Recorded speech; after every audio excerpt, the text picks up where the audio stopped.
Fala galera, eu sou o cara do som, conhecido também como Ayrton Júnior, e no vídeo de hoje eu vou falar sobre a equipe de som direto. Afinal, por que esse departamento é tão importante, o que eles fazem, o que comem, como vivem? Continue assistindo esse vídeo para entender mais sobre isso.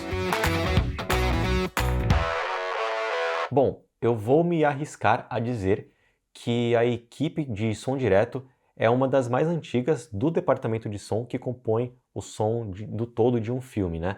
Isso porque lá no período de transição do cinema mudo para o cinema com som sincrônico, essa equipe já estava presente, né? Pretendia-se desde o cinema mudo ter som, então o que tinha ali de problema na verdade era uma questão tecnológica e essa questão, quando foi resolvida, permitiu a gravação do som sincrônico com a imagem. E aí surgiu, portanto, ali o microfonista, o técnico de som direto, mas ainda era uma coisa nesse momento que ainda estava se formando, né? Porque a equipe de som estava muito ligada e literalmente presa à equipe de fotografia por conta da câmera. Então, foi a partir do desenvolvimento de equipamentos portáteis e de novas tecnologias para o departamento de áudio que aí sim a gente começou de fato a enxergar melhor a necessidade de outras pessoas na equipe, de consolidar melhor essa organização. Então, nesse sentido, nós temos aqui o técnico de som direto como a figura central que assume a responsabilidade por todos os acontecimentos da captação, né? Então, ele é o maior responsável pelos acontecimentos do set. Vocês podem entender o técnico de som direto tal como, por exemplo, o diretor, a diretora de fotografia, né, que é o chefe da equipe, que vai ter, portanto, os seus assistentes. A questão é que a gente não chama diretor de som direto, né? A gente chama técnico de som direto, mas essa pessoa vai ser o maior responsável. É válido dizer que a tarefa desse chefe de equipe começa bem antes, não é no set. A não ser quando é uma coisa às pressas, assim, né? Que te ligam, mandam uma mensagem e falam: "Ô, me ajuda aqui, me salva aqui, tô precisando de você para fazer uma captação." Mas quando é uma coisa com mais tempo, melhor organizada, a tarefa do técnico de som direto começa na pré-produção. Então, primeiramente, né, provavelmente, o primeiro contato que alguém vai fazer com o técnico de som direto vai ser para ver se há possibilidade, há viabilidade de data, alguma coisa nesse sentido, e também enviar um roteiro para essa pessoa poder ler e, portanto, entender o universo ficcional. Posteriormente a isso, vai existir também uma reunião com os chefes de equipe. Então, nessa reunião vai ter, por exemplo, o técnico de som direto, o diretor de fotografia, diretor de arte, o próprio diretor ou diretora do filme. Enfim, os chefes de equipe, eles vão se reunir para fazer uma leitura técnica, uma análise técnica do roteiro. Então, primeiramente, você lê o roteiro para entender o universo ficcional, qual é a história, o que acontece e tal, né, para você se ambientar. E depois você vai fazer uma análise técnica pensando cena a cena, pensando plano a plano para ver quais vão ser as necessidades. Então, para dar um exemplo para vocês, vamos supor que nessa reunião vai sendo feita a leitura do roteiro e aí o departamento de arte fala que vai usar um figurino X. E esse figurino X, no ponto de vista do técnico de som, ele pode ser problemático para a captação, porque de repente é uma roupa que produz muito atrito com o corpo e aí, consequentemente, ia raspar demais, por exemplo, no lapela, ia ficar com muito som de roupa.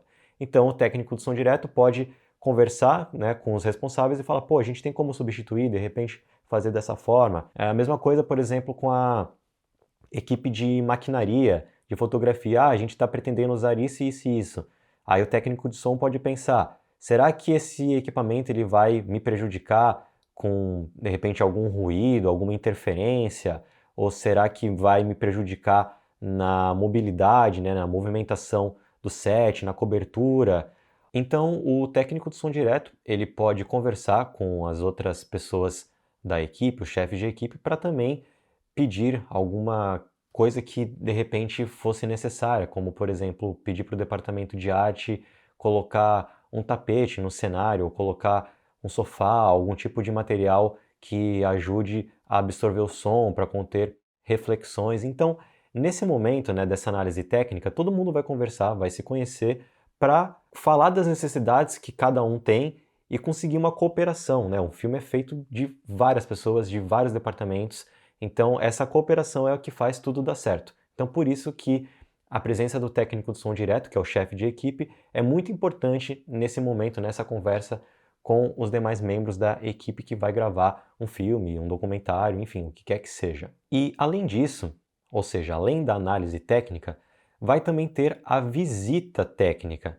Então, os chefes de equipe eles vão até os locais, né, até as locações ou a locação que vai ter a gravação, mas eu vou falar, obviamente, né, do técnico de som direto, porque o que é da outra área não é da minha competência, mas qual vai ser a função, então, do técnico de som direto ao fazer essa visita? Basicamente, ele vai para analisar as condições acústicas.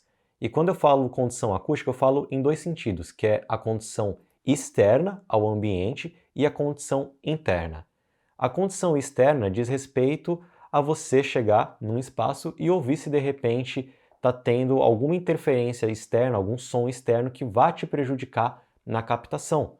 E aí, se isso estiver acontecendo, vai ter que pensar o que dá para ser feito. De repente, instalar portas acústicas, vidros acústicos, enfim, não que isso seja barato, mas é uma das formas. Outra forma também é você falar, gente, essa locação não dá, tem como a gente mudar, ou de repente tem como a gente fazer em um outro horário que tenha, por exemplo, menos passagem de carro, menos pessoas na rua falando, ou que, enfim, de repente o vizinho esteja dormindo. Então vai ter que se pensar em soluções, e geralmente aquelas soluções que sejam baratas, né, que não transformem essa problemática numa dor de cabeça para todo mundo e que resolva, portanto, esse problema. E do que diz respeito ao interior, são as condições de reverberação. Então, se você está gravando num local, por exemplo, que tenha popularmente, né, vou colocar entre aspas, muito eco, que é o que a gente chama de reflexão, né, uma sala muito reflexiva, com muita reverberação, e isso vai prejudicar. Então, se você estiver num ambiente, por exemplo, num grande salão de azulejo, talvez você já tenha até essa memória auditiva, assim, se você entra no banheiro ou num salão de uma igreja, num salão de eventos, você já deve ter observado que o som ele se propaga muito, né? E isso prejudica a captação. A gente quer um áudio mais presente. E aí você vai ter que então pensar no que pode ser feito para você contornar isso. Geralmente essa parte interna é mais fácil de você conseguir resolver do que o externo, porque o externo nem sempre depende de você.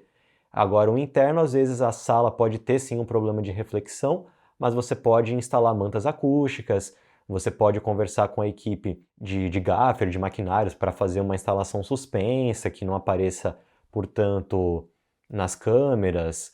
Buscar formas de contornar isso, né? Inclusive conversando com o departamento de arte, para colocar, como eu falei, materiais que ajudem a absorver o som e deixar a sala menos reflexiva. E aí, nessa visita técnica, você vai, portanto, definir quais são as necessidades, aquelas que você já previu na análise técnica do roteiro e que você, portanto, pôde também ouvir fazendo a visita. Bom, terminada essa parte de pré-produção, vocês viram que o trabalho do técnico de som direto começa realmente muito antes, talvez muito antes até do que você imaginava. Nós vamos para a parte de produção, que é a parte de captação. Aí vai entrar uma outra pessoa ou mais de uma outra pessoa na equipe. Então, nós temos como assistente principal do técnico de som direto o microfonista. O microfonista é aquela pessoa que fica com a vara de boom e que vai ajudar o técnico de som direto a instalar lapelas, a fazer as coberturas de som necessárias. Essa equipe ela pode ser maior ou até bem menor do que isso que eu estou mostrando. Isso é apenas um organograma, um exemplo do que pode ser visto num set. Mas, basicamente, se tiver alguém além do microfonista, pode ser que essa pessoa faça um pouco de tudo, no sentido de colocar, por exemplo, os equipamentos para carregar, para fazer troca de cartão, para ajudar na passagem de cabo, para, se necessário, operar uma segunda vara de boom. Então, se tiver um assistente, esse assistente ele vai estar depois no microfonista e vai ajudar no que for necessário. Lembrando que quem continua sendo chefe de equipe e, portanto, dando as obrigações, dando os toques e se responsabilizando pelo todo do registro é o técnico de som direto. Assim que essa equipe chega no set de filmagem, eles vão basicamente fazer a organização, a montagem e os testes dos equipamentos. Então vai ter vara de boom para armar, vai ter microfone para tirar de case, colocar bateria, colocar cartão no gravador, pegar o gravador, fazer um teste para ver se está tudo bem, se a digitalização do som está acontecendo da forma correta, vai pegar cápsula por cápsula de microfone, testar para ver se também está tudo bem. Enfim, vai fazer ali um check-up, né, um geralzão de tudo que levou para ver se está tudo em ordem. Depois disso, que todo mundo já se organizou de uma forma melhor, vai ser quando o departamento de som, o microfonista, o técnico de som, eles vão começar a posicionar melhor esses equipamentos. Isso porque, supondo que a câmera e os equipamentos de iluminação eles já estejam bem estabelecidos, o enquadramento já tenha sido definido, você vai saber efetivamente onde vai estar o tripé e onde você vai poder, por exemplo, ficar com a vara de boom para fazer a melhor cobertura possível, sem que não invada o quadro da imagem e que garanta também um bom ângulo de captação. Então, novamente aí, mais conversa, mais diálogo, mais cooperação entre as áreas. E além disso, claro que também você já começa a instalação do lapela, porque geralmente a gravação é feita com redundância. E aí você vai gravar com o microfone aéreo, o boom, e também com o lapela. E aí quem vai escolher o que usar vai ser um outro departamento que eu vou falar no próximo vídeo. Mas então você já começa a instalar o lapela nos atores e aí você vai ter também um tempo para fazer isso, porque muitas vezes você vai ter que se adequar ao figurino, às vezes você vai ter que esconder esse lapela, então vão ter várias técnicas, várias formas de posicionar, dependendo de onde você vai colocar esse lapela. E aí depois que esses microfones estão bem posicionados, geralmente vai ter um ensaio, e se isso não partir, por exemplo, do diretor, da diretora, ou de, enfim, um outro membro da equipe, pode ser que o próprio técnico de som peça isso para conseguir fazer uma passagem de som e ter uma simulação o mais perto possível do que vai ser a própria captação.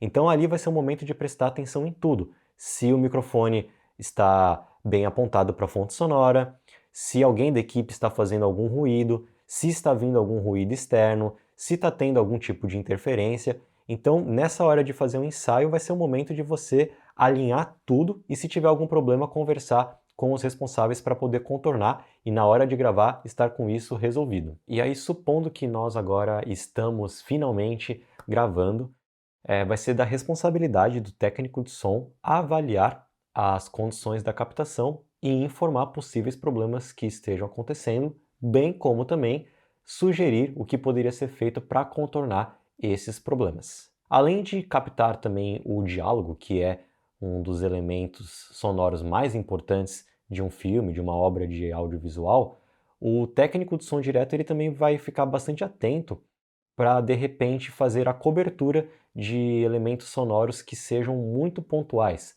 Por exemplo, vamos supor que você esteja gravando um filme de época e aí nesse filme tenha, por exemplo, uma geladeira muito antiga ou de repente um carro muito antigo.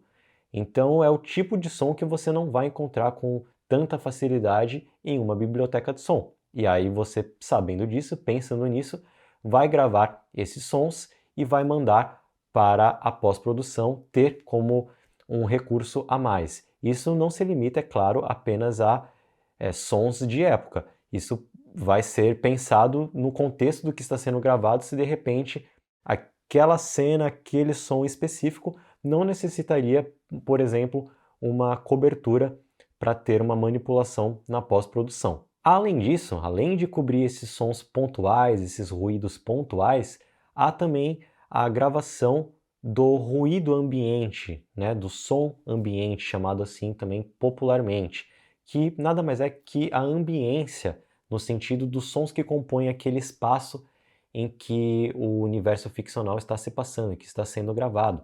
Então, por exemplo, qual é o som da sala ou da vizinhança em que aquele set se passa, ou que, enfim, aquele universo ficcional se passa.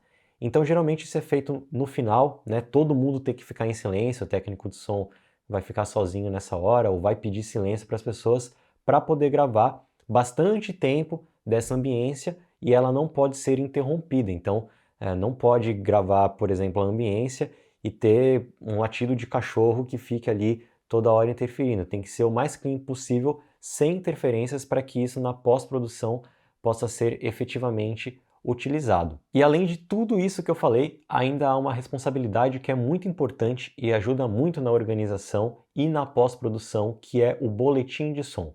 Nesse boletim, que é uma espécie de relatório, vão ser anotadas diversas coisas, como por exemplo, se o take valeu, se o take não valeu, por que não valeu, Se tem alguma coisa específica a pontuar, por exemplo, ó, não valeu porque passou um carro de gás, não valeu porque teve um latido de cachorro. Que gravador você estava utilizando, quais as configurações do mesmo, qual cartão você estava utilizando, qual é o número do arquivo de áudio que pertence àquele take que você gravou, enfim. É um relatório que ajuda a organizar e a entender o que foi feito no set, o que foi gravado. Isso geralmente vai ser entregue para o montador. Lembrando que assim, se de repente um take não valeu no ponto de vista do técnico de som, isso não significa que o montador não vá utilizar, porque às vezes a fotografia ficou ótima, ou de repente os atores fizeram, né, um texto melhor, enfim, vai que num sentido geral assim tenha ficado melhor, mas para o técnico de som não foi o melhor take porque teve um latido de cachorro. Então pode ser que vá ser utilizado isso. E aí esse áudio vai ter que ser corrigido, vai ter que ser feito alguma coisa na pós-produção para resolver essa questão. Porém, isso vai ser tarefa para uma outra pessoa, afinal já chega, né? O técnico de som, o microfonista e os assistentes que compõem a equipe de som direto já tem muito trabalho a fazer antes e durante o set, então chega de dar trabalho para essa equipe e aí vai ser uma outra pessoa que vai assumir, portanto, essa bronca. Mas isso vai ficar para o próximo vídeo.